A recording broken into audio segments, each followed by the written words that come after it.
Mi nuera me ató a la silla de la cocina mientras mi hijo estaba de viaje. Cuando él regresó, ella le dijo que había sido un juego para que no me aburriera. Hoy, voy a contarte algo que nunca pensé que contaría. Y si tú, por un segundo, sientes que esto te resulta familiar, solo te pido que dejes un like y te suscribas. Me vas a ayudar a continuar desahogándome. Me llamo Elisa Martínez. Tengo 72 años. Y hasta hace poco creía que el amor de familia era incondicional, que las madres siempre tendrían un lugar en el corazón de sus hijos, que envejecer significaba ser cuidada, no tolerada. Vivo en un pequeño barrio de Guadalajara, en una casa que huele a café de olla y donde cada mañana el sol entra por las ventanas como una caricia tibia. Pero no siempre fue así. Hubo un tiempo, no muy lejano, en que despertar cada día se sentía como una disculpa por seguir respirando. Mi cabello gris siempre lo llevo recogido en un chongo sencillo, con algunas mechas rebeldes que se escapan y enmarcan mi rostro. Mis manos, marcadas por las venas prominentes y algunas manchitas de la edad, aún conservan la destreza de quien ha bordado durante décadas. Siempre uso un delantal de flores descoloridas, herencia de mi madre, que me queda grande pero que no tengo corazón para cambiar. Cada mañana, mi rutina comenzaba a las 5:30. Me levantaba en silencio para no molestar a nadie. Preparaba café en una ollita pequeña que mantenía en mi cuarto, porque la cocina ya no era mía, y me sentaba junto a la ventana a ver cómo el mundo despertaba. Los vecinos salían a trabajar, los niños caminaban hacia la escuela, las señoras barrían sus banquetas. Todos tenían un propósito, una pertenencia. Yo solo tenía la culpa de seguir ahí. Mi día transcurría en una danza silenciosa de invisibilidad. Procuraba no hacer ruido al caminar, no ocupar el baño cuando era importante, no sentarme en los sillones del comedor que mi nuera Ana había declarado para las visitas. Comía lo que sobraba, cuando sobraba. Hablaba solo cuando me preguntaban algo directo, y aún así, a veces fingían no escucharme. Pero ese viernes de octubre, mientras la lluvia golpeaba los cristales de la casa de mi hijo Lucas, algo dentro de mí se rompió definitivamente. No fue solo el acto humillante de estar atada a esa silla de madera durante 3 horas, viendo cómo la luz del día se desvanecía lentamente. Fue el momento exacto cuando mi hijo llegó a casa, vio la escena, y en lugar de horror en sus ojos, encontré indiferencia. Fue un juego, amor, le dijo Ana con esa sonrisa que yo había aprendido a descifrar como peligrosa, para que no se aburra mientras no estábamos. Y Lucas rió. Una risa suave, cómplice, que atravesó mi pecho como una navaja bien afilada. En ese momento entendí que no era una madre en la casa de su hijo.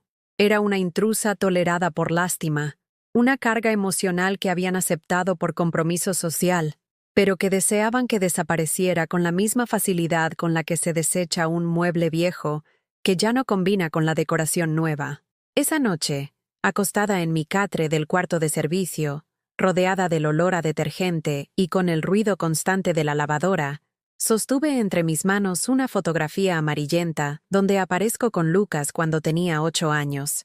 Él me abraza como si fuera lo más valioso del mundo. Y yo lo miro con esa expresión de madre que cree que protegerá a su hijo de todo mal para siempre. ¿En qué momento ese niño que me prometía que cuando fuera grande me compraría una casa con jardín lleno de rosas, se convirtió en este hombre que podía verme atada y encontrarlo divertido? La fotografía estaba húmeda. No sabía si por la humedad del cuarto o por mis lágrimas. Ahora que te conté cómo terminó todo, déjame llevarte al principio. Porque para entender la traición, primero tienes que conocer el amor. Y yo amé tanto que me olvidé de amarme a mí misma.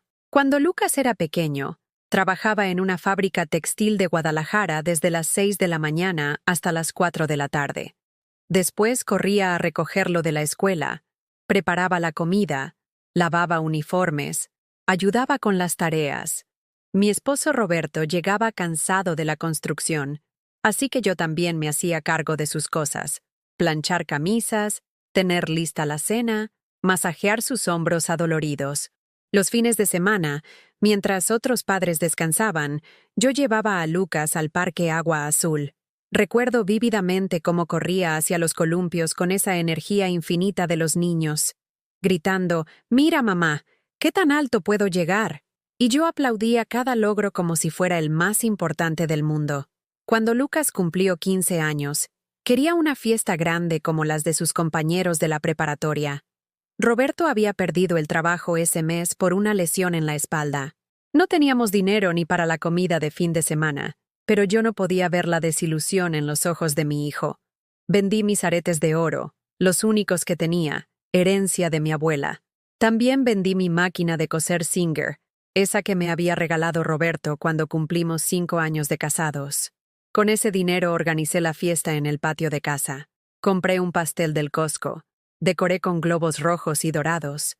Contraté un mariachi por 2 horas. Lucas lloró de felicidad esa noche. Me abrazó y me dijo, «Eres la mejor mamá del mundo. Cuando sea grande, te voy a devolver todo esto y más». Guardé esas palabras como un tesoro. A los 18, Lucas quería estudiar ingeniería industrial en la Universidad de Guadalajara. Era inteligente. Había sacado buenas calificaciones, pero necesitábamos dinero para la inscripción y los primeros semestres. Roberto seguía sin trabajo estable. Solo chambitas de vez en cuando. Hipotequé la casa. Sí, nuestra única propiedad. La casita que habíamos terminado de pagar después de 20 años de sacrificios. Fui al Infonavit. Firmé papeles que no entendía completamente, pero confiaba en que era lo correcto. Lucas tenía que estudiar. Tenía que ser alguien en la vida. Durante 4 años trabajé turnos dobles. Limpiaba oficinas en las madrugadas. Trabajaba en la fábrica durante el día. Llegaba a casa con las manos agrietadas del cloro y los pies hinchados, pero veía a Lucas estudiando en su cuarto y todo valía la pena. Le compraba sus libros, le daba dinero para el transporte, para comer en la universidad con sus compañeros. «Cuando me gradúe, mami, vas a estar orgullosa», me decía mientras yo planchaba sus camisas para las presentaciones. «Voy a conseguir un buen trabajo y nunca más vas a tener que trabajar tanto». Roberto murió cuando Lucas estaba en 7º semestre. Un infarto fulminante mientras esperaba el camión para ir a una entrevista de trabajo. Lucas no pudo venir al funeral porque tenía exámenes finales. Yo lo entendí. Sus estudios eran más importantes. Me quedé sola con las deudas de la hipoteca, los gastos médicos del hospital y los últimos semestres de la carrera de Lucas.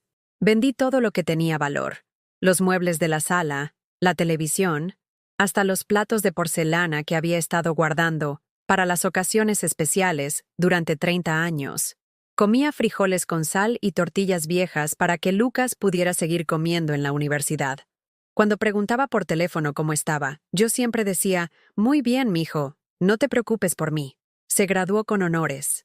En la ceremonia, lo vi caminar hacia el estrado con su toga y birrete, y sentí que todos esos años de sacrificio habían valido la pena. Después nos tomamos fotos en el jardín de la universidad. Él sonreía, orgulloso, junto a sus amigos y sus familias bien vestidas. Yo llevaba mi único vestido decente, remendado discretamente en las costuras que se habían abierto. «Ahora sí, mamá, viene lo bueno», me dijo esa tarde. «Voy a buscar trabajo y todo va a cambiar para nosotras». Consiguió empleo en una empresa grande, con buen sueldo. Se mudó a un departamento en Zapopan, zona residencial. Decía que necesitaba estar cerca del trabajo, que el tráfico desde nuestra colonia era imposible. Yo entendí. Los jóvenes profesionales tenían que vivir en lugares apropiados. Al año conoció a Ana, una muchacha de familia acomodada, egresada de universidad privada, que trabajaba en mercadotecnia. Era bonita, segura de sí misma, y hablaba de cosas que yo no comprendía. Inversiones, propiedades, planes de vida a largo plazo.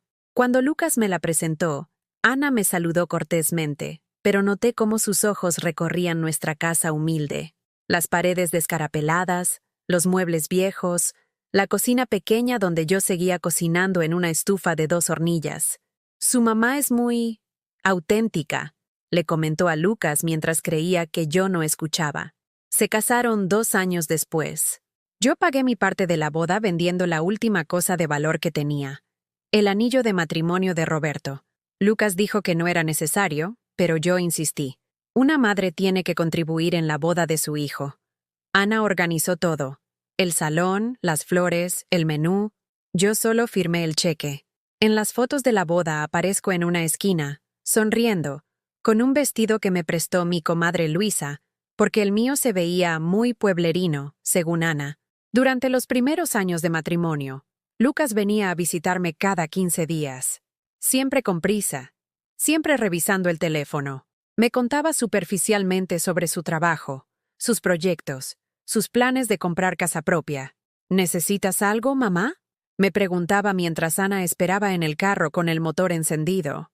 No, mijo, estoy bien, respondía siempre. Aunque la hipoteca se había vuelto impagable con mi pensión miserable y mis trabajos esporádicos de costura. Cuando nacieron mis nietos, Sofía y Diego, creí que volveríamos a ser una familia unida. Yo que había cuidado a Lucas desde bebé, que me había desvelado cuando tenía fiebre, que le había enseñado a caminar y a leer, seguramente podría ser la abuela que toda familia necesita. Pero Ana tenía otros planes. Contrató a una niñera especializada. Los niños necesitan estimulación temprana profesional, explicaba. Yo podía visitarlos, por supuesto, pero siempre con supervisión, siempre por tiempo limitado. Un día, mientras cargaba a mi nieta Sofía, Ana me quitó bruscamente a la bebé de los brazos. Cuidado, puede lastimarse. Mejor yo la tengo. Mis brazos se quedaron vacíos. Mis manos, que habían cuidado a un hijo durante décadas, aparentemente ya no eran confiables para cargar a mi propia nieta. Fue entonces cuando comencé a entender que en esa nueva familia que había ayudado a construir con mis sacrificios, ya no había lugar para mí. Las cosas comenzaron a cambiar cuando Lucas me propuso mudarme a su casa. Al principio sonó como una bendición. Mi casita se estaba cayendo a pedazos. La humedad había carcomido las paredes, y yo ya no podía mantenerla con mi pensión miserable de 1,800 pesos mensuales. Mamá, ya es hora de que descanses, me dijo Lucas una tarde de domingo, mientras Ana fingía leer una revista y los niños jugaban en el jardín. En casa vas a tener todo lo que necesitas.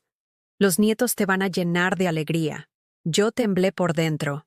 Después de 11 años de soledad desde que Roberto murió, la idea de escuchar voces familiares otra vez, de servir comidas para más de una persona, de sentir que pertenecía a algo, me llenó de una esperanza que no había sentido en años. Pero Ana tenía condiciones, muchas condiciones. Elisa, me dijo mientras me mostraba el cuarto que sería mío, al fondo de la casa, junto al cuarto de lavado. Necesitamos establecer algunas reglas para que todos vivamos en armonía. El cuarto era pequeño, con una cama individual, un closet angosto y una ventana que daba al patio de servicio. Olía a detergente y humedad. Las paredes eran de color beige, sin ninguna decoración, como un cuarto de hotel barato. Primero, continuó Ana con esa sonrisa falsa que había perfeccionado, la cocina tiene horarios específicos. Yo cocino para la familia, así que no necesitas preocuparte por eso. Puedes usarla para hacer tu café en las mañanas, pero después de las 9 queda libre para mí. Asentí en silencio. Era su casa, sus reglas. Segundo, los niños tienen rutinas muy estrictas. Nada de darles dulces entre comidas, nada de consentirlos cuando lloran, nada de cambiar sus horarios de televisión. Si quieres convivir con ellos, será cuando yo esté presente. Por supuesto, murmuré, sintiendo cómo algo se encogía en mi pecho. Y tercero, añadió, ya sin sonrisa, esta es una casa moderna.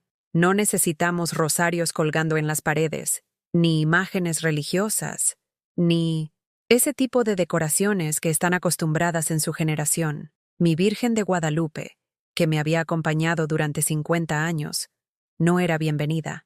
Los primeros días intenté adaptarme. Me levantaba antes que todos para no estorbar en el baño. Preparaba mi café instantáneo en una taza desportillada que Ana me había designado, mientras ella usaba la cafetera italiana que había sido regalo de bodas. Desayunaba pan tostado en mi cuarto para no ensuciar el comedor. Pero poco a poco, las humillaciones se volvieron más sutiles y más crueles. Ana comenzó a hablar de mí como si no estuviera presente. Cuando llegaban visitas, decía cosas como, «Ay, sí, mi suegra vive aquí. Ya saben cómo es con las señoras mayores. Necesitan compañía». O peor aún, es muy frágil, cualquier día se nos quiebra solita. Cuando yo intentaba participar en las conversaciones, Ana cambiaba de tema o simplemente fingía que no había escuchado mi comentario. Las visitas, incómodas, seguían la corriente. Un día, mientras los niños jugaban en la sala, Sofía se acercó corriendo hacia mí. «Abuela, abuela, enséñame a hacer trenzas como las tuyas». Ana apareció inmediatamente, como si hubiera estado vigilando. «Sofía, ven acá. La abuela está cansada. Mejor ve a tu cuarto a hacer tu tarea». «Pero mamá, quiero estar con la abuela». «He dicho que no». El tono de Ana no admitía discusión. Sofía se fue con la cabeza baja, y yo me quedé allí, con las manos vacías y el corazón roto. Esa noche escuché a Ana hablando por teléfono con su madre. No sé cuánto más la vamos a aguantar. Todo huele a viejo. Hasta los niños lo sienten. Lucas dice que es temporal, pero ya lleva 3 meses aquí. Me quedé helada detrás de la puerta. ¿Olía a viejo? ¿Los niños me sentían como algo desagradable? Al día siguiente intenté hacer algo especial para demostrar mi valor en esa casa. Preparé buñuelos de viento, esos que Lucas adoraba cuando era niño, los mismos que le había hecho en cada cumpleaños, en cada celebración importante. Pasé toda la tarde en la cocina, midiendo la harina con cuidado, calentando el aceite a la temperatura perfecta, espolvoreando azúcar glass como mi madre me había enseñado. Cuando estuvieron listos, los puse en un plato bonito y los llevé al comedor. «Mira, Lucas, buñuelos como los de antes». Lucas llegó cansado del trabajo. Miró el plato y dijo: «Ay, mamá, ya comí fuera». Además, Ana y yo estamos a dieta. Los buñuelos se quedaron allí toda la noche. Al día siguiente, los encontré en la basura. La situación empeoró cuando Ana decidió que mi presencia en las áreas comunes era demasiado. Comenzó a cerrar la puerta de la sala cuando veía televisión con Lucas. «Es tiempo de pareja», decía. Pero yo sabía que solo querían hablar de mí sin que los escuchara. Una tarde, mientras lavaba mi taza en el fregadero, Ana llegó y literalmente me quitó el trasaste de las manos. «Déjeme, yo lo hago». «Usted puede lastimarse». ¿Lastimarse lavando una taza? ¿Qué tan inútil creía que era? Después comenzó a cerrar la casa con llave a las 10 de la noche. «Es por seguridad», explicaba. Pero yo sabía que era para controlarme, para recordarme que esa no era mi casa, que yo no tenía derecho a entrar o salir cuando quisiera. El momento más humillante llegó una tarde de viernes. Lucas había salido de viaje de trabajo por 3 días. Ana y yo estábamos solas con los niños, y decidí ayudar en la cocina. Solo quería pelar unas papas para la comida. Ana me encontró allí y me miró con esa expresión que había aprendido a temer. Una mezcla de desdén y fastidio, como quien ve una cucaracha en la cocina. ¿No entiende que hoy quiero silencio? Váyase a su rincón. Solo quería ayudar. Su ayuda no la necesito. Váyase. Intenté sonreír, como siempre hacía para mantener la paz, pero la sonrisa se me congeló en la cara. Algo dentro de mí se quebró en ese momento. Tal vez fue la palabra rincón, como si yo fuera un animal que tenía que esconderse. O tal vez fue el tono, tan frío y despectivo, que me hizo sentir menos que humana. Ana se acercó hacia el cajón donde guardaba los trapos de cocina. Sacó una cinta gruesa, de esas que yo misma había tejido años atrás para colgar los paños. «Así no se mete. Solo un ratito», dijo con una sonrisa que no llegaba a sus ojos. Y me ató los brazos a la silla de la cocina. No fue violento. No me gritó. No me lastimó físicamente. Pero la humillación fue tan profunda que sentí como si me hubiera arrancado la dignidad a pedazos. Me quedé allí, inmóvil, viendo cómo la luz del día se desvanecía lentamente por la ventana. Los niños jugaban en sus cuartos, ajenos a lo que pasaba. Ana se fue a su recámara como si nada hubiera ocurrido. Durante esas 3 horas atada, pensé en todo, en los buñuelos que habían terminado en la basura, en mis nietos que ya no podían abrazarme libremente, en Lucas, que había dejado de mirarme a los ojos cuando hablaba conmigo, en Roberto, que si estuviera vivo, jamás habría permitido que me trataran así. Cuando escuché la puerta principal abrirse y los pasos de Lucas en la entrada, sentí una mezcla de alivio y terror. ¿Cómo reaccionaría al verme así? Ana bajó corriendo las escaleras, con esa actuación perfecta que había ensayado. Amor, ¿cómo te fue en el viaje? Lucas entró a la cocina y me vio. Sus ojos se posaron en mis brazos atados, en mi cara de humillación, en la escena completa. Por un segundo, solo un segundo, creí ver horror en su expresión. Pero entonces Ana habló. Fue un juego, para que no se aburra mientras no estábamos. Y Lucas rió. Esa risa fue el sonido de mi corazón partiéndose definitivamente en dos. Esa noche no pude dormir. Me quedé acostada en mi catre del cuarto de servicio, mirando el techo manchado de humedad, reviviendo una y otra vez la risa de Lucas. Esa risa que había resonado en mis oídos como un eco burlón durante horas. A las 3 de la mañana escuché murmullos que venían de su recámara. Ana y Lucas hablaban en voz baja, pero las paredes de esa casa eran delgadas. Y después de meses de vivir allí, había aprendido a distinguir cuándo hablaban de mí. ¿No te pareció un poco exagerado? Alcancé a escuchar la voz de Lucas. Ay, por favor. Solo estaba sentada. No le hice nada malo, respondió Ana con ese tono defensivo que usaba cuando sabía que había cruzado una línea. Tu mamá necesita límites claros. Si no, se mete en todo. Pero atarla. Era un juego, te lo dije. Ella misma se rió después. La mentira salió de sus labios con una facilidad que me heló la sangre. Yo no me había reído, ni una sola vez. Mira, Lucas, continuó Ana, y ahora su voz sonaba más firme, más calculadora. Tu madre está perdiendo facultades. ¿No te has dado cuenta? Se confunde con las cosas, se olvida de dónde pone sus lentes, a veces habla sola. Tal vez necesita ayuda profesional. ¿Ayuda profesional? ¿Estaba sugiriendo que yo estaba loca? No sé, Ana. Mi mamá siempre ha sido muy lúcida. Amor, sé que es difícil aceptarlo, pero piénsalo. ¿Es normal que una mujer de su edad no tenga amigas? ¿Que no salga nunca? ¿Que se quede todo el día sentada en su cuarto como esperando algo? Mis amigas habían muerto o se habían mudado con sus hijos a otras ciudades. No salía porque no tenía dinero para salir. Me quedaba en mi cuarto porque en el resto de la casa me habían hecho sentir como una intrusa. Pero Ana tenía el don de tergiversar la realidad para que sonara conveniente. Al día siguiente, sábado, Lucas actuó conmigo de manera extraña. No me miraba directamente a los ojos, y cuando me dirigía la palabra, usaba ese tono excesivamente dulce que se usa con los niños pequeños o con personas que no están bien de la cabeza. ¿Cómo amaneciste, mamá? ¿Dormiste bien? Sí, mijo, bien, mentí. ¿No quieres que te haga unos huevitos? Tienes que alimentarte bien. Era la primera vez en meses que me ofrecía comida sin que yo la pidiera, pero algo en su actitud me inquietaba. Era como si estuviera siendo amable conmigo por lastima, no por amor. Durante el desayuno, mientras Lucas leía el periódico y Ana revisaba su teléfono, me armé de valor para hablar. «Lucas, necesito que platiquemos». Él levantó la vista del periódico con expresión cautelosa. «¿De qué, mamá?» «De lo que pasó ayer.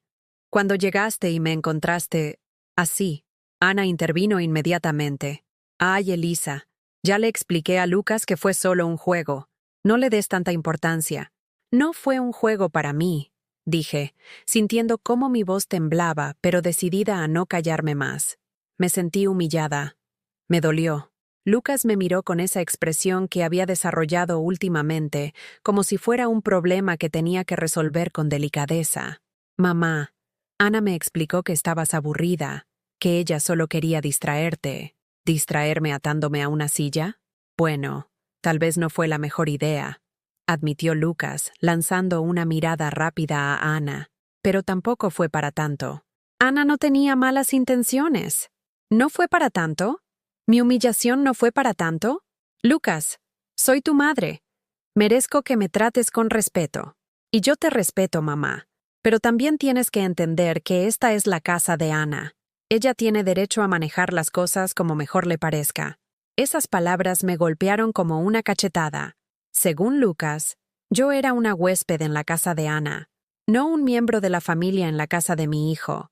Ana sonrió con satisfacción. Exactamente. Y yo siempre he tratado a Elisa con cariño. Si ella interpreta las cosas de manera negativa, bueno, tal vez deberíamos buscarle ayuda profesional. Ahí estaba otra vez la insinuación de que yo estaba perdiendo la razón. Esa tarde, mientras Ana se había ido de compras con los niños, aproveché para hablar a solas con Lucas. Lo encontré en el jardín, podando unas plantas con una concentración exagerada, como si quisiera evitar la conversación que ambos sabíamos que era inevitable. Mijo, ¿te acuerdas cuando eras chiquito y me prometiste que cuando fueras grande me ibas a cuidar? Lucas suspiró sin levantar la vista de las plantas. Sí, mamá, me acuerdo. ¿Esto es cuidarme? Finalmente me miró, y por un momento vi al niño que había sido, pero la expresión se endureció rápidamente. Te estoy cuidando. Tienes casa, comida, atención médica cuando la necesitas. Pero no tengo dignidad. Ay, mamá, siempre exageras todo. Ana y yo hacemos lo que podemos. ¿No te das cuenta de que tener a una persona mayor en casa no es fácil? Tenemos gastos extra, menos privacidad. Los niños tienen que adaptar sus rutinas. ¿Una persona mayor? ¿Así me veía ahora? ¿Como una carga, no como su madre? Yo nunca te pedí que me trajeras a vivir aquí, le dije con una firmeza que me sorprendió a mí misma. Fuiste tú quien me dijo que era mi lugar. Y sigue siendo tu lugar. Pero tienes que colaborar. Tienes que entender que no puedes hacer lo que se te antoje cuando se te antoje. ¿Cómo qué? ¿Hablar con mis nietos? ¿Cocinar algo de vez en cuando? ¿Sentarme en la sala de mi hijo? Lucas se frustró. Aventó las tijeras de podar sobre la mesa de jardín con un ruido metálico que me sobresaltó. Es que no entiendes. Ana se estresa fácilmente. Está criando 2 niños, trabajando medio tiempo, manteniendo esta casa. Lo último que necesita es sentir que alguien está invadiendo su espacio. ¿Su espacio? ¿Y dónde está mi espacio? Tu espacio es tu cuarto. Ahí puedes hacer lo que quieras. Mi espacio era un cuarto de 3 por 3 metros junto al lavadero. Mi espacio era la soledad y el aislamiento. Esa noche, después de la cena que compartimos en silencio, decidí llamar a mi hija mayor, Patricia, que vivía en Ciudad de México con su esposo y sus 3 hijos. Esperé hasta que todos se durmieran y marqué desde el teléfono de la casa. «Mamá, qué sorpresa. ¿Cómo estás?» Escuchar su voz me dio fuerzas. Patricia siempre había sido la más cariñosa de mis hijos, la que más se preocupaba por mí. «Patty, necesito platicar contigo de algo importante». Le conté todo. La mudanza que había empezado como una bendición, las reglas cada vez más estrictas, la forma en que Ana me trataba, el incidente de estar atada a la silla, la risa de Lucas. Hubo un silencio largo al otro lado de la línea. «Mamá, ¿estás segura de que no estás exagerando?» Mi corazón se hundió. No era la respuesta que esperaba. «Patricia, te estoy diciendo la verdad. Es que conoces a Ana. Es un poco controladora, sí, pero de ahí a atarte... Me suena muy extremo. ¿No será que interpretaste mal la situación? ¿Cómo puedo interpretar mal que me aten a una silla? Ay, mamá, tal vez era una broma pesada. Ya sabes cómo son las nueras. A veces no saben cómo relacionarse con las suegras. ¿Una broma pesada? ¿Mi propia hija estaba justificando mi humillación? Patty, necesito que vengas. Necesito que veas con tus propios ojos cómo me tratan aquí. Mamá, no puedo. Los niños están en exámenes. Rodrigo tiene muchísimo trabajo y el pasaje está carísimo. Además, ya es hora de que descanses. Lucas y Ana te están dando esa oportunidad. ¿Descansar? ¿Llamas descanso a vivir encerrada en un cuarto sin poder abrazar a mis nietos cuando quiero? ¿Sin poder cocinar, ni opinar, ni existir? Mamá, creo que estás siendo muy dramática. ¿No estarás un poquito... deprimida? A tu edad es normal. Tal vez deberías hablar con un doctor. Otra vez la insinuación de que el problema era mental, no real. Colgué el teléfono sintiéndome más sola que nunca. Mis 2 hijos, los únicos que tenía en el mundo, estaban del mismo lado. Y ese lado no era el mío. Al día siguiente fue domingo. Ana organizó una barbacoa en el jardín para algunos amigos y vecinos. Yo escuché los preparativos desde mi cuarto. Las risas, la música, el olor a carne asada que se filtraba por mi ventana. A la hora de la comida, me armé de valor y salí de mi cuarto. Pensé que tal vez era una oportunidad de convivir, de demostrar que podía ser parte de la familia. «Elisa», me gritó Ana desde la mesa donde todos comían. «¿Qué necesita?» Todas las conversaciones se detuvieron. Los invitados me miraron con curiosidad. Solo quería acompañarlos un rato. ¡Ay, qué linda! Pero ya comimos. Tal vez más tarde. No había sido una invitación a sentarme. Había sido una despedida cortés.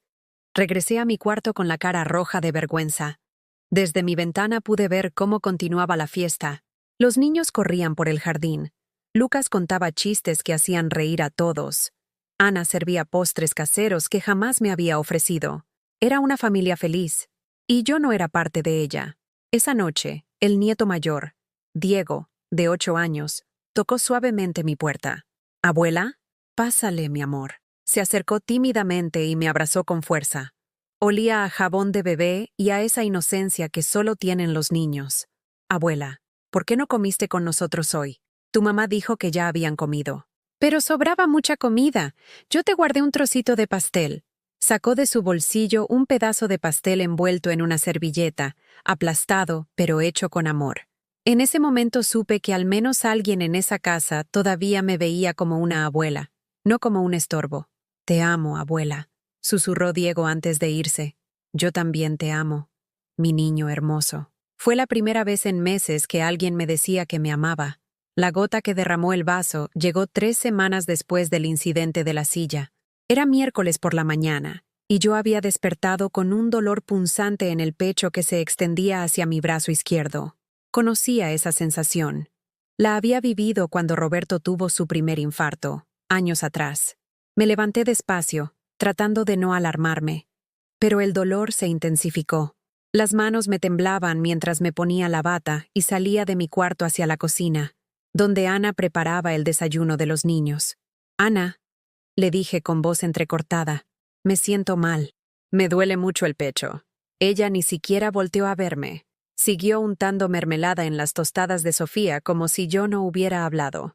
«Ana, por favor, creo que necesito ir al doctor». Esta vez sí me miró, pero con esa expresión de fastidio que había perfeccionado durante los últimos meses. «Ay, Elisa, siempre es algo. Ayer le dolía la espalda, antier la cabeza. A su edad, los dolores son normales. Pero este es diferente. Mire, tengo que llevar a los niños a la escuela. Después tengo junta en la oficina, y en la tarde les prometí a las vecinas que iríamos al centro comercial. No tengo tiempo para estar corriendo al doctor por cada achaques». El dolor se intensificó. Me sujeté del marco de la puerta, sintiendo cómo el mundo se tambaleaba ligeramente. ¿Y si le hablamos a Lucas? Lucas está en una presentación importante con clientes. No lo voy a molestar por esto. «Ana, por favor». «Ya le dije que no tengo tiempo», me gritó, y los niños voltearon asustados desde la mesa del desayuno. «Tome una aspirina y acuéstese. Si se siente peor más tarde, vemos qué hacemos». Me di la vuelta y regresé a mi cuarto, el corazón latiéndome de manera irregular, sin saber si era por el dolor físico o por la humillación de suplicar atención médica y ser rechazada como si fuera una niña caprichosa. Me senté en la orilla de mi cama y marqué desde mi celular viejo a los servicios de emergencia. «Cruz Roja, ¿en qué podemos ayudarle? Soy Elisa Martínez.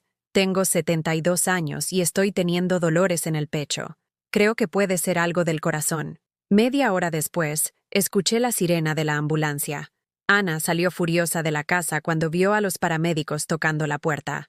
«¿Qué está pasando aquí?» «Venimos por la señora Elisa Martínez. Reportó dolores en el pecho».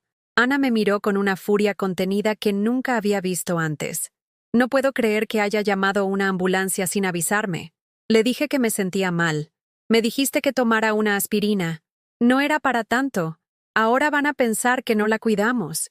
Los paramédicos, profesionales y discretos, me revisaron rápidamente. Mi presión estaba alta, el pulso irregular. Recomendaron llevarme al hospital para estudios más detallados. «¿Alguien de la familia puede acompañarla?», preguntó uno de ellos. «Yo tengo compromisos», respondió Ana secamente. «Pero puede ir sola. Es muy independiente». Los paramédicos se miraron entre ellos, claramente incómodos con la situación. En el hospital, después de 3 horas de estudios, el doctor me explicó que había tenido un episodio de arritmia provocado por estrés extremo. No era un infarto, pero era una señal de alerta de mi cuerpo. «Señora Martínez, Su corazón está reaccionando a niveles muy altos de ansiedad y tensión emocional. ¿Está pasando por alguna situación particularmente difícil? Por primera vez en meses, alguien me preguntaba directamente cómo me sentía. Y lloré. Lloré allí mismo, en esa camilla fría del hospital, delante de un doctor que no me conocía pero que me trataba con más dignidad que mi propia familia. Le conté todo. El aislamiento, las humillaciones, la sensación de ser una carga, el incidente de la silla. El doctor me escuchó sin interrumpir, asintiendo ocasionalmente. Señora, lo que me describe es maltrato emocional hacia adultos mayores. Es más común de lo que piensa, y puede tener efectos muy serios en la salud física. ¿Maltrato? ¿Era eso lo que estaba viviendo? ¿Tiene algún lugar donde pueda quedarse mientras decide qué hacer? Esa pregunta me hizo reflexionar. ¿Dónde podía ir? Mi casa original la había vendido para ayudar con los gastos de Lucas. Patricia vivía lejos y había dejado claro que no me creía. No tenía amigas cercanas después de tantos años de aislamiento. No, admití con vergüenza. No tengo a dónde ir. El doctor me dio el teléfono de una trabajadora social del hospital. Hable con ella. Hay opciones, señora. Nadie tiene derecho a tratarla así, sin importar que sean familia. Regresé a la casa de Lucas en un taxi, con los resultados médicos en la mano y algo completamente nuevo en el pecho. Claridad. Por primera vez en meses, alguien me había validado. No estaba loca, no estaba exagerando. Lo que vivía tenía nombre. Maltrato. Ana me recibió en la puerta con cara de mártir. Espero que esté contenta. Tuve que cancelar mis planes para explicarles a los vecinos por qué había una ambulancia aquí. Ahora van a pensar que somos una familia problemática. El doctor dice que tengo arritmia por estrés. Por supuesto que tiene estrés. A su edad, todo es estrés. Pero yo ya no escuchaba con la misma resignación. Las palabras del doctor resonaban en mi mente. Nadie tiene derecho a tratarla así. Esa noche, cuando Lucas llegó del trabajo, Ana ya le había contado su versión de los hechos. Mamá, Ana me dijo que llamaste a una ambulancia sin avisar. La pusiste en una posición muy incómoda. Lucas, el doctor dice que lo que tengo es maltrato emocional. Lucas suspiró con exasperación.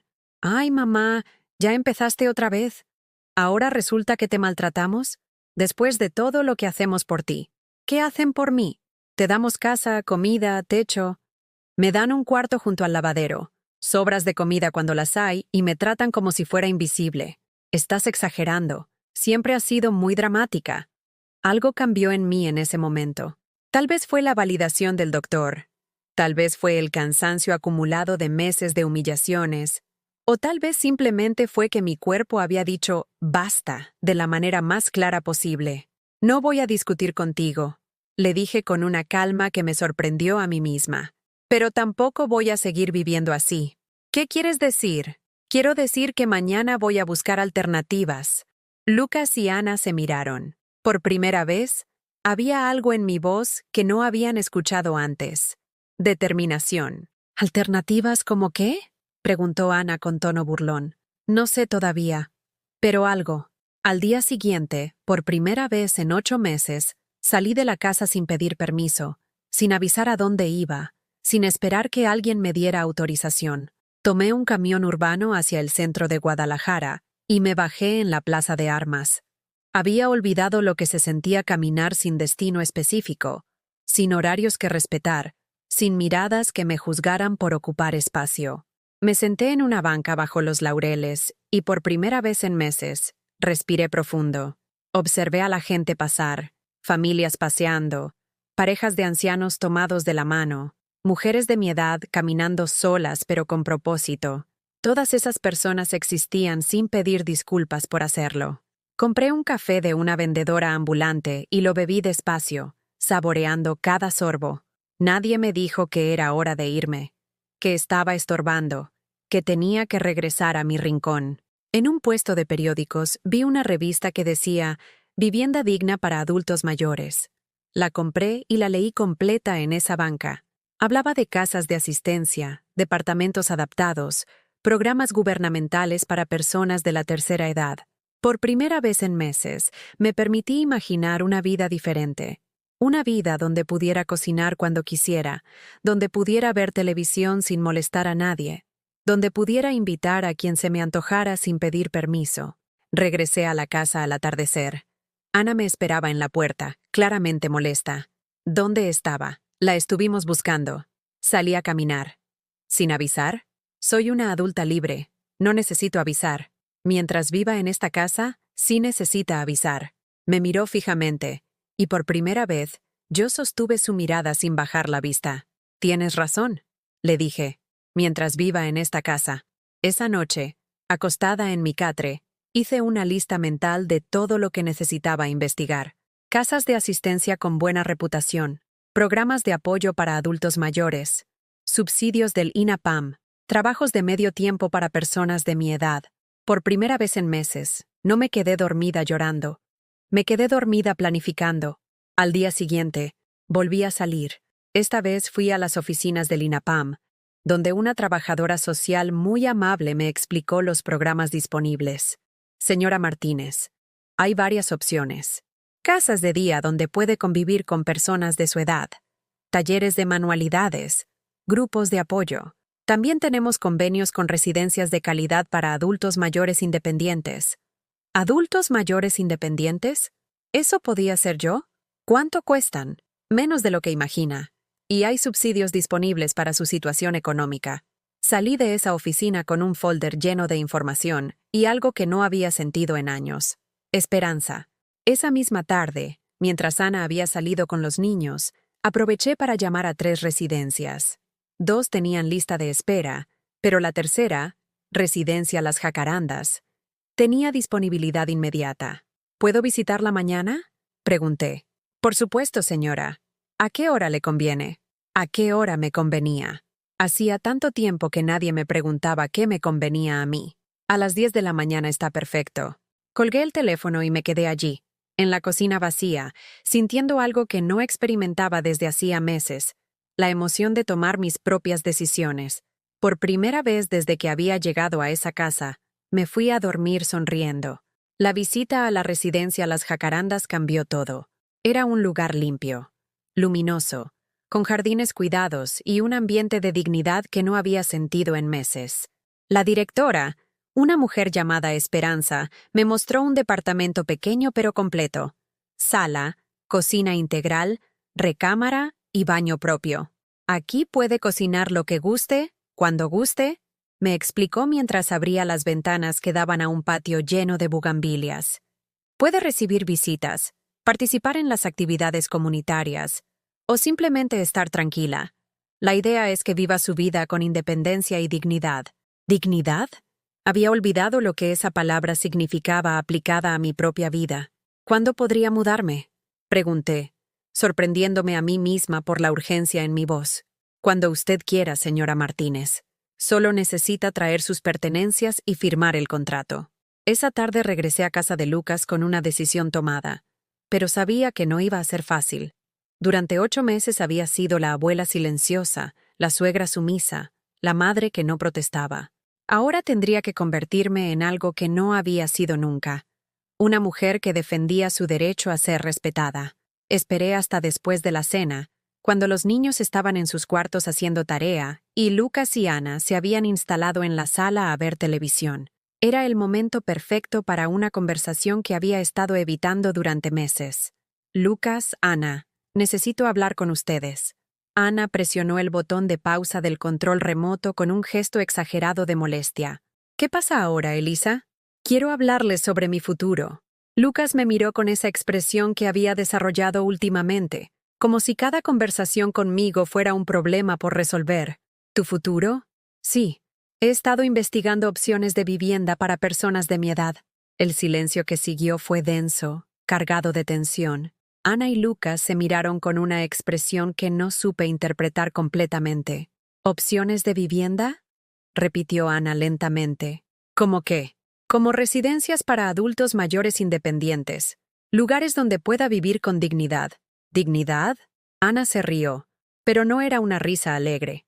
Era el tipo de risa que se usa para descartar algo considerado ridículo. ¿Qué no tiene dignidad aquí? No, Ana, no la tengo. Lucas se inclinó hacia adelante en el sillón. Mamá, ¿de dónde está saliendo esto? Hemos hecho todo lo posible para que estés cómoda aquí. ¿Todo lo posible? Lucas, vivo en un cuarto junto al lavadero, como criada. No puedo usar la cocina cuando quiero. No puedo sentarme en la sala sin permiso. No puedo abrazar a mis nietos libremente. No puedo opinar sobre nada que pase en esta casa. Es que siempre exagera, exclamó Ana. Nadie le ha prohibido abrazar a los niños. Me los quitas de los brazos cada vez que los cargo. Me dices que no los consiente. Me alejas de ellos como si fuera peligrosa. Es que usted no entiende las rutinas modernas de crianza. No se trata de rutinas modernas, exploté, sorprendiendo a todos, incluyéndome a mí misma. Se trata de que me tratas como si fuera estúpida, como si fuera un estorbo, como si mi única función fuera ocupar el menor espacio posible y molestar lo menos posible. Ana se puso de pie, claramente ofendida. Yo nunca le he faltado al respeto. ¿No me has faltado al respeto? Ana, me ataste a una silla de la cocina como si fuera un animal. Ya les expliqué que eso fue un juego. No fue un juego para mí. Fue humillación pura. Y lo peor no fue eso, sino que mi hijo llegó. Me vio atada y se rió. Lucas se levantó también, con las manos extendidas en un gesto de quien quiere calmar los ánimos. Mamá, ya hablamos de eso. Yo no me reí de ti. Me reí porque Ana me explicó que... Te reíste de verme atada a una silla, Lucas. Tu madre, atada a una silla, y tú te reíste. Es que estás sacando las cosas de proporción. ¿De proporción? ¿Qué hubiera tenido que pasar para que estuviera en proporción? ¿Que me pegaran? ¿Que me encerraran? ¿Dónde está el límite de lo que es aceptable hacerle a una madre? El silencio que siguió fue ensordecedor. Lucas se veía incómodo, moviendo el peso de un pie al otro, mientras Ana me miraba con una frialdad que ya no me intimidaba. Miren, continué con voz más calmada pero firme. No vine a pelear. Vine a informarles que me voy a mudar. ¿A dónde? Preguntó Lucas. A una residencia para adultos mayores, un lugar donde pueda vivir con respeto. Ana soltó una carcajada sarcástica. ¿Residencia? O sea, un asilo. ¿Esa es su gran solución? ¿Irse a un asilo? No es un asilo. Es una residencia para personas independientes que quieren vivir con dignidad. ¿Y con qué dinero? Preguntó Lucas, y había algo calculador en su tono que no me gustó. Con mi pensión y algunos ahorros que me quedan. ¿Qué ahorros? Ana se cruzó de brazos. Si no tiene nada, nosotros pagamos todo aquí. Tengo algunos recursos. ¿Cómo cuáles? Insistió Lucas. Era el momento de decir la verdad que había estado guardando.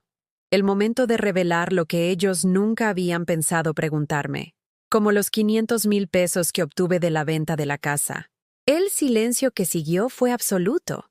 Lucas y Ana me miraban como si hubiera hablado en otro idioma. ¿Qué casa? Murmuró Lucas. La casa donde creciste. La casa que tu papá y yo pagamos durante 20 años. La vendí el mes pasado. ¿Vendiste la casa? ¿Sin decirme? ¿Por qué tenía que decirte? Era mi casa. Mi nombre estaba en las escrituras. Pero yo crecí ahí. Esa casa tenía valor sentimental. Para mí también lo tenía. Pero necesitaba el dinero para poder independizarme. Ana había palidecido. ¿500,000 pesos? ¿Ha tenido 500,000 pesos todo este tiempo y no ha contribuido a los gastos de la casa? ¿Contribuir a los gastos? Ana, durante 8 meses he vivido en un cuarto del tamaño de una bodega, comiendo sobras cuando las hay, siendo tratada como una carga. ¿Por qué iba a pagar por eso? Lucas se pasó las manos por el pelo, claramente agitado. Mamá, si tenías ese dinero, podríamos haber arreglado muchas cosas. Podríamos haberte dado un cuarto mejor. ¿Podrían haberme tratado mejor si hubieran sabido que tenía dinero? Lo interrumpí. ¿Eso significa que el respeto se compra? No es eso. Es exactamente eso, Lucas. Durante 8 meses pensaron que era una vieja pobre que no tenía opciones, y me trataron como basura. Ahora que saben que tengo recursos, de repente podríamos arreglar muchas cosas. Ana había recuperado la compostura y ahora me miraba con una expresión que conocía bien. Cálculo puro. Elisa, si se va a una residencia, va a gastar todo ese dinero en muy poco tiempo. ¿No sería mejor invertirlo aquí, en mejorar su situación con nosotros? Mi situación con ustedes no se arregla con dinero. se arregla con respeto, y ustedes han demostrado que no saben dármelo. «Es que usted no ayuda», explotó Anna. «Siempre está deprimida, siempre quejándose, siempre creando ambiente tenso. Estoy deprimida porque me tratan como si fuera invisible. Me quejo porque tengo de qué quejarme. Creo ambiente tenso porque ustedes han hecho de esta casa un lugar donde no puedo respirar tranquila». «¡Suficiente!», gritó Lucas, levantándose del sillón. «Esto se ha salido de control». Caminó hacia la repisa donde teníamos fotos familiares y tomó una de nuestra boda, de cuando él tenía 5 años y yo lo cargaba en brazos. «¿Ves esto, mamá? Esto es lo que éramos, una familia. ¿Esto es lo que quieres destruir?». Tomé la fotografía de sus manos y la miré por un momento. Era una imagen hermosa, yo joven, él pequeño, los dos sonriendo con amor genuino. Pero entonces hice algo que nunca pensé que haría. Con movimientos deliberados y calmados, rompí la fotografía por la mitad. «Esto», dije, sosteniendo los pedazos, «es lo que ya destruyeron, hace tiempo». Ana ahogó un grito. Lucas me miró como si no me reconociera. «Esta mujer de la foto», continué, «creía que el amor de madre era incondicional. Creía que los hijos siempre encontrarían lugar para sus madres en sus corazones. Esa mujer está muerta. La mataron ustedes». Dejé los pedazos de la fotografía en la mesa de centro y me dirigí hacia las escaleras. «¿A dónde va?», preguntó Ana. «A empacar mis cosas. Mañana me voy». «Mamá, no puedes irte así». Lucas me siguió hasta el pie de las escaleras. «Somos tu familia». Me detuve y me volteé hacia él. Por primera vez en meses, lo miré directamente a los ojos sin bajar la vista. «No, Lucas. Una familia es donde te aman tal como eres, donde respetan tu dignidad, donde tienes voz y voto. Esto no es una familia. Esto es una casa donde me toleran a cambio de que me mantenga invisible. Pero soy tu hijo. Sí, eres mi hijo. Y eso hace que esto duela 1000 veces más». Subí las escaleras sin voltear atrás, aunque escuché sus voces discutiendo abajo. Por primera vez en 8 meses, subí esas escaleras sin pedirle permiso a nadie, sin disculparme por existir, sin encogerme para ocupar menos espacio. En mi cuarto, saqué la maleta que había guardado debajo de la cama desde mi llegada. Tenía pocas cosas que valieran la pena llevarse, pero cada prenda que doblaba se sentía como un acto de liberación. Desde abajo llegaban voces exaltadas, pasos que iban y venían, el sonido de puertas cerrándose con fuerza. Pero por primera vez en 8 meses, esos sonidos no me preocupaban. Ya no eran mi problema. Ya no era su prisionera emocional. Mañana sería el primer día del resto de mi vida. La mañana que me mudé a la residencia Las Jacarandas amaneció despejada, con ese tipo de luz dorada que solo se ve en Guadalajara durante el otoño. Había empacado mi vida en 2 maletas y una caja de cartón, pero por primera vez en años, esa escasez no me entristecía. Al contrario, se sentía como libertad. Lucas no bajó a despedirse. Ana tampoco. Solo Diego apareció en la cocina mientras yo esperaba el taxi, con los ojos hinchados de llorar y cargando su peluche favorito. «¿Por qué te vas, abuela?». Me arrodillé a su altura, tratando de encontrar palabras que un niño de 8 años pudiera entender sin cargarle responsabilidades de adulto. Porque a veces los grandes necesitamos encontrar nuestro propio lugar en el mundo, mi amor. ¿Ya no me quieres? Se me partió el corazón. Te voy a querer toda la vida, Diego. Pero ahora voy a quererte desde un lugar donde yo también me pueda querer a mí misma. No sabía si entendía completamente, pero me abrazó con fuerza y me susurró al oído: «Te voy a visitar, abuela. Te lo prometo». El taxi llegó puntual. Mientras cargaba mis maletas, sentí una mezcla extraña de tristeza y alivio. Estaba cerrando un capítulo de mi vida que había durado demasiado tiempo, pero también estaba abriendo otro que no sabía cómo sería. La residencia Las Jacarandas quedaba en el barrio de Santa Tere, un lugar tranquilo con calles arboladas y casas de arquitectura tradicional tapatía. El edificio era de 2 pisos, pintado de color terracota, con balcones llenos de plantas y un jardín central donde ya podía ver a algunos residentes tomando café matutino. Mi departamento estaba en el primer piso, con ventanas que daban al jardín. Cuando abrí la puerta por primera vez como mi casa, respiré profundo. Olía a limpio, a nuevo comienzo, a posibilidades. Era pequeño pero completo. Una sala con sofá de 2 plazas y televisión. Una cocina integral con todo lo necesario. Una recámara con cama matrimonial y un baño propio. Pero lo más importante era que era mío. Cada centímetro de ese espacio era mío para usar como quisiera, cuando quisiera. Lo primero que hice fue colgar mi imagen de la Virgen de Guadalupe en la sala. Después de meses de tenerla escondida en mi bolsa, verla en la pared me llenó de una paz que había olvidado que existía. Lo segundo fue preparar café en mi propia cocina. Café real, no instantáneo, con el aroma llenando todo el departamento y nadie apresurándome para terminar rápido. Me senté en mi sofá, con mi café en mi taza favorita que había rescatado de casa de Lucas, y por primera vez en 8 meses, vi televisión sin usar audífonos, sin bajar el volumen, sin preocuparme por molestar a alguien. Era un programa de cocina. La chef preparaba mole poblano, explicando cada paso con paciencia. Yo seguía cada instrumento, cada especia, imaginando qué se sentiría volver a cocinar para el placer puro de hacerlo, no por obligación o para demostrar que era útil. «¿Mañana?», me dije en voz alta, sorprendiéndome por el sonido de mi propia voz sin restricciones. «Mañana voy a cocinar mole». Los primeros días fueron de adaptación. Tenía que volver a aprender a vivir conmigo misma, a tomar decisiones sin consultar a nadie, a ocupar espacio sin pedir disculpas. Me levantaba cuando mi cuerpo me pedía despertar, no cuando los horarios de otros lo exigían. Desayunaba lo que se me antojaba, a veces huevos con frijoles, a veces solo fruta con yogurt, a veces nada más café y pan dulce. El simple acto de decidir qué comer se había vuelto un ejercicio de libertad. La residencia tenía actividades opcionales, clases de yoga, talleres de manualidades, noches de película, paseos grupales. Al principio no participé en nada.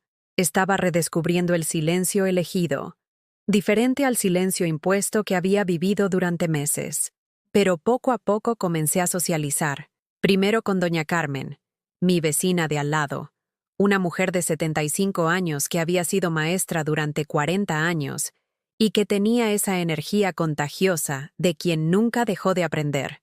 «¿De dónde vienes, Elisa?», me preguntó una tarde mientras regaba las plantas del jardín común. «De casa de mi hijo», respondí automáticamente. «¿Y por qué te saliste?». La pregunta era directa, sin rodeos. Me gustó esa honestidad, porque allí no era mi casa. Era su casa, donde yo era tolerada. Carmen asintió como si entendiera perfectamente. «Ay, mija, ¿cuántas de nosotras no hemos pasado por eso? Los hijos creen que porque nos dieron la vida, nosotras les debemos la nuestra». Esa conversación fue liberadora. Por primera vez hablaba de mi experiencia sin sentir que tenía que justificarme o demostrar que no estaba exagerando. En las siguientes semanas, Carmen se convirtió en mi primera amiga verdadera en años. Cocinábamos juntas, veíamos novelas en las tardes, intercambiábamos libros y, sobre todo, nos escuchábamos sin juzgar. Fue Carmen quien me convenció de apuntarme al taller de bordado que daba una artesana oaxaqueña llamada Esperanza. «Tienes manos de bordadora», me dijo. «Se nota en cómo mueves los dedos cuando hablas». Tenía razón. Había bordado desde niña, pero en casa de Lucas había guardado mis agujas e hilos porque Ana consideraba que llenaban de basura los espacios comunes. Mi primer proyecto fue un mantel pequeño con flores de 5 pétalos. Mientras bordaba, sentía como si estuviera cosiendo también pedazos de mi alma de vuelta a su lugar. Cada puntada era meditativa, cada color una pequeña decisión que nadie más podía tomar por mí. El mantel me quedó hermoso. Esperanza, la maestra, me felicitó genuinamente. «Tienes un don, Elisa. Deberías considerar vender tus bordados». ¿Vender mis bordados? La idea me emocionó y me aterró al mismo tiempo. Hacía tantos años que no me veía como alguien capaz de generar valor, de crear algo que otros quisieran tener. ¿Crees que es posible? Por supuesto. Hay mercados de artesanías, tiendas que buscan trabajo local, incluso Internet. Una mujer de tu talento no debería esconderse. Esa noche, en mi departamento, Extendí el mantel sobre mi mesa de comedor. Era la primera cosa hermosa que había creado en años para mi propio disfrute, sin que nadie me presionara, sin fecha límite, sin críticas. Tomé una foto con mi celular viejo y se la mandé por WhatsApp a Diego. Era mi única conexión con esa otra vida, y quería compartir esta pequeña alegría con él. Su respuesta llegó inmediatamente. «¡Qué bonito, abuela! ¿Me puedes enseñar a bordar?» Lloré de felicidad. Mi nieto quería aprender algo de mí. «Claro que sí, mi amor. Cuando me visites. Mamá dice que estás muy lejos».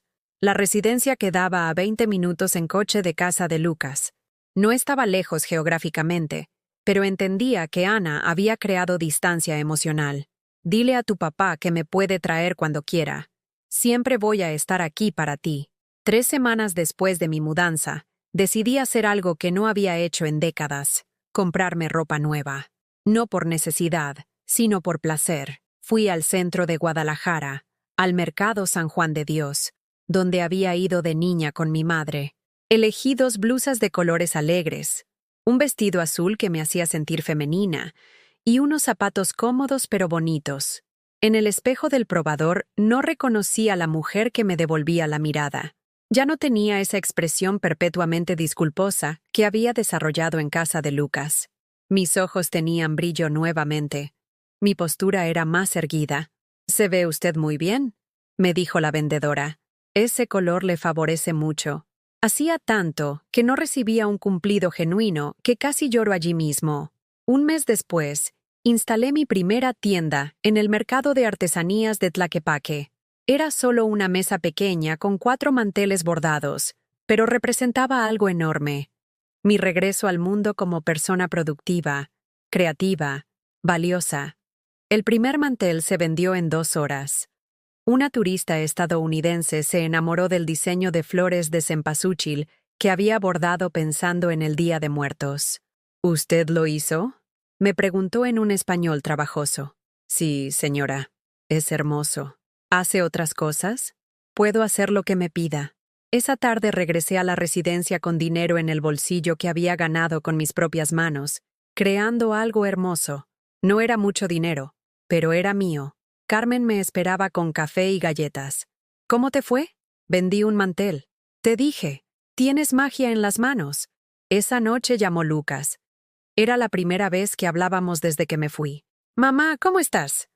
Su voz sonaba diferente, menos segura, tal vez un poco culposa. «Estoy bien, Lucas». «Muy bien. Ana me dijo que Diego te mandó una foto de un bordado». «Sí, le mandé un mantel que hice». «¿Lo hiciste tú?». «Por supuesto que lo hice yo. Siempre he bordado, solo que en tu casa no tenía espacio para hacerlo». Hubo un silencio incómodo. «Mamá, ¿estás molesta conmigo?». La pregunta me sorprendió. No estaba molesta. La molestia era una emoción que requería expectativa de cambio. Yo ya no esperaba nada de Lucas. «No estoy molesta, mijo. Estoy en paz». ¿En paz? Sí. Por primera vez en años, estoy en paz conmigo misma. Otro silencio. ¿Puedo ir a verte?». La pregunta me removió cosas que creía ya resueltas. Parte de mí quería decir que sí inmediatamente. Era mi hijo. Lo amaba a pesar de todo. Pero otra parte, la parte que había aprendido a valorarse, sabía que necesitaba proteger esta nueva versión de mí misma. «¿Para qué, Lucas?». Para platicar, para ver cómo estás». «Estoy bien. Te acabo de decir que estoy bien». «Sí, pero quiero verlo yo mismo».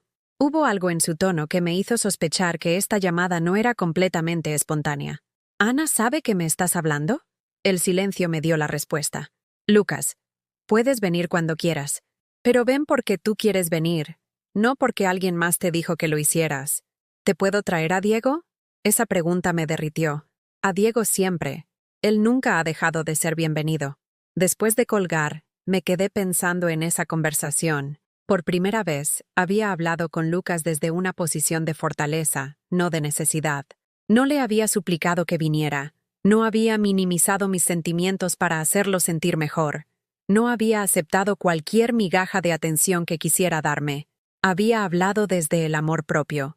Y eso cambió todo. 6 meses después de mi mudanza, mientras bordaba un rebozo de seda azul marino en mi terraza, Rodeada del aroma de las gardenias que había plantado en macetas, recibí una llamada inesperada. Era Patricia, mi hija de Ciudad de México. Mamá, acabo de hablar con Lucas. Su voz sonaba diferente, menos escéptica, tal vez un poco avergonzada. ¿Ah, sí? Me contó que te fuiste de su casa, que ahora vives en una residencia. Así es. ¿Por qué no me dijiste? La pregunta me hizo sonreír. Durante 6 meses, Patricia no había llamado ni una sola vez para saber cómo estaba. Pero ahora que Lucas le había contado su versión de los hechos, de repente tenía interés en mi vida. ¿Para qué te iba a decir? La última vez que te conté lo que estaba pasando, me dijiste que era muy dramática. Hubo un silencio incómodo al otro lado de la línea. Mamá, tal vez no entendí bien la situación. ¿Y ahora sí la entiendes? Lucas me dijo que vendes bordados en el mercado, que tienes tu propio departamento, que te ves diferente. ¿Lucas me había visto? No me había visitado desde nuestra conversación telefónica hace 3 meses, pero aparentemente alguien le había dado informes sobre mi nueva vida. Sí, Patty, vendo mis bordados. Tengo mi casa. Y me veo diferente porque por primera vez en años me siento como una persona completa. ¿Puedo ir a visitarte? La pregunta me conmovió, pero también me puso en guardia. Después de lo vivido con Lucas, había aprendido a ser cautelosa con las intenciones de mis hijos. ¿Para qué quieres visitarme? Para conocer esta nueva versión de mi mamá. Para pedirte perdón. Esas palabras me llegaron directo al corazón. Patricia era la primera persona de mi familia que me ofrecía una disculpa genuina. Puedes venir cuando quieras, mi amor.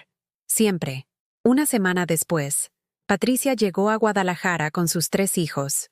Cuando abrí la puerta de mi departamento y la vi parada allí, noté inmediatamente la sorpresa en sus ojos.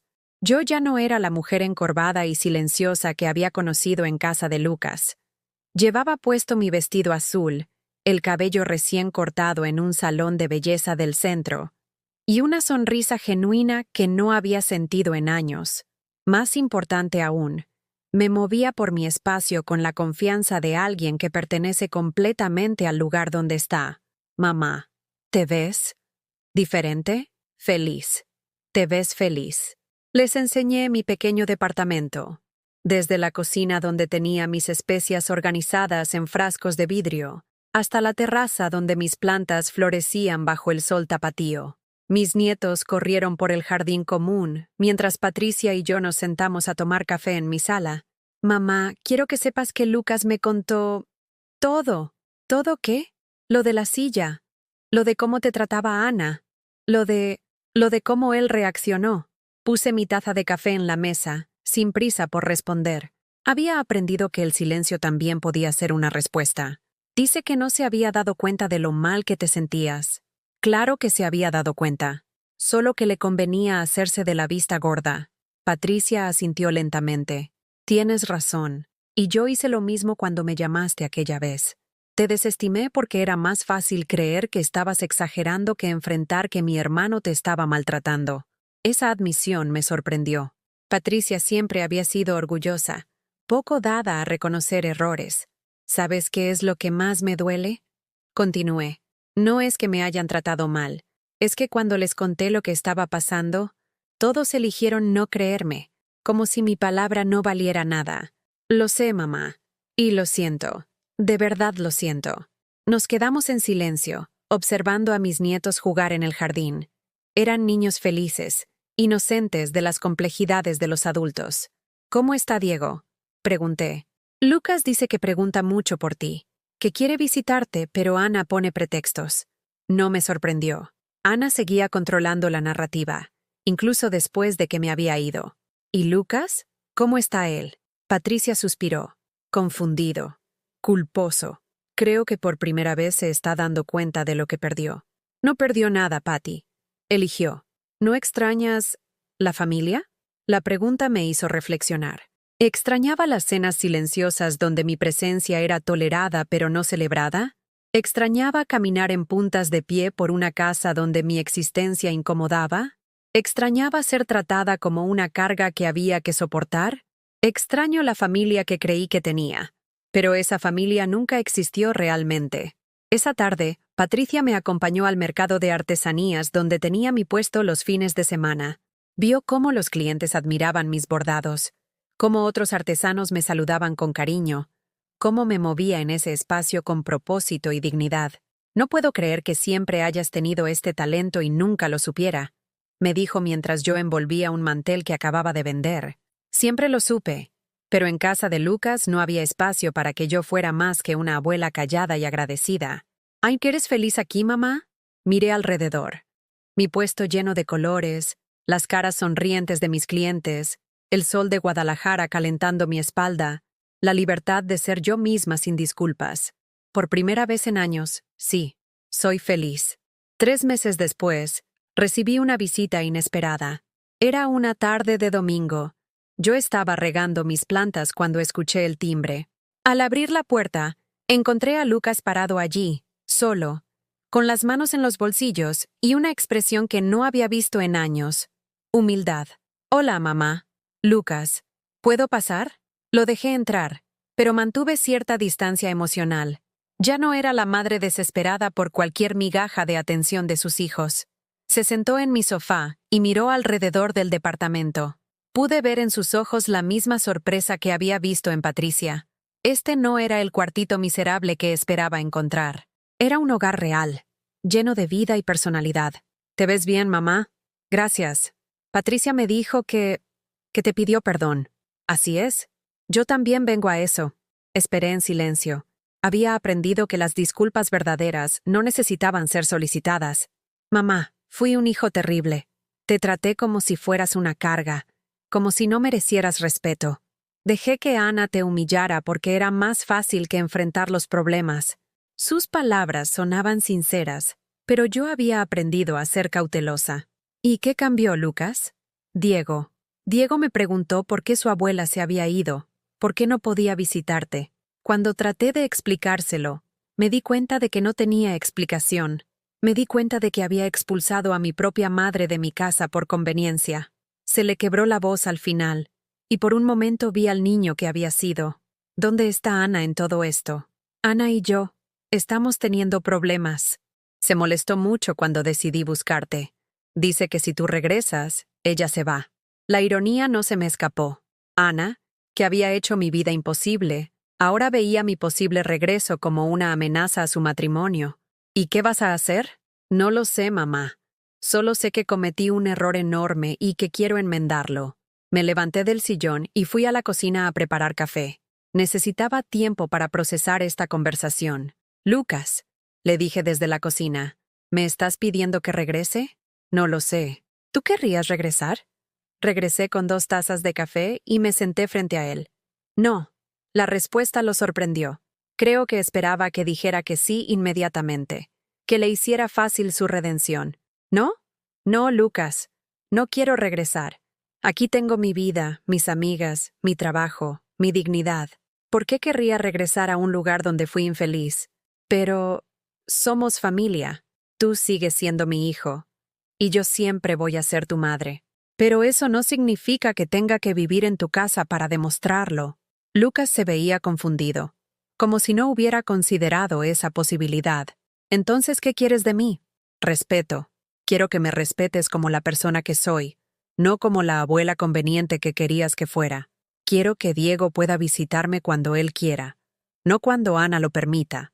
Y quiero que entiendas que soy una mujer completa, con vida propia, no una extensión de tu familia. ¿Y si acepto eso? ¿Podríamos intentar reconstruir nuestra relación? Podríamos intentarlo, pero en mis términos, no en los tuyos. Fue una conversación larga, difícil, pero necesaria. Al final, Lucas se fue con una comprensión nueva de quién era yo ahora. 1 año después, mientras escribo esta historia en mi terraza, rodeada de mis plantas y con el aroma del mole que se cocina lentamente en mi estufa, puedo decir con certeza que tomé la decisión correcta. Diego me visita cada 2 sábados. Lucas y yo hablamos por teléfono semanalmente. Una relación cordial pero con límites claros. Patricia viene cada 3 meses con sus hijos. Ana y yo mantenemos una distancia mutua que nos conviene a ambas. Pero lo más importante es que por primera vez en décadas, Vivo para mí misma. Me levanto cuando quiero, como lo que se me antoja. Veo la televisión a todo volumen. Recibo a quien me da la gana. Mis bordados se han vuelto populares en Tlaquepaque.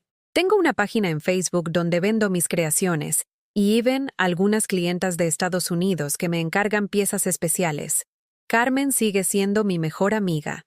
Cocinamos juntas, viajamos a pueblos cercanos los fines de semana, vamos al teatro cuando hay obras que nos interesan. He aprendido que el amor no se mendiga, que el respeto no se negocia, que la dignidad no tiene precio. He aprendido que nunca es demasiado tarde para elegirse a una misma. ¿Y tú, que me estás escuchando? ¿Has vivido alguna vez algo parecido? ¿Conoces a alguien que esté pasando por esta situación? Cuéntamelo en los comentarios. Y si esta historia te llegó al corazón, por favor dale like y suscríbete al canal. Tal vez este mensaje llegue a alguien que necesita escuchar que sí se puede empezar de nuevo, que sí se puede elegir la dignidad, que sí se puede ser feliz a cualquier edad, porque nunca es demasiado tarde para florecer.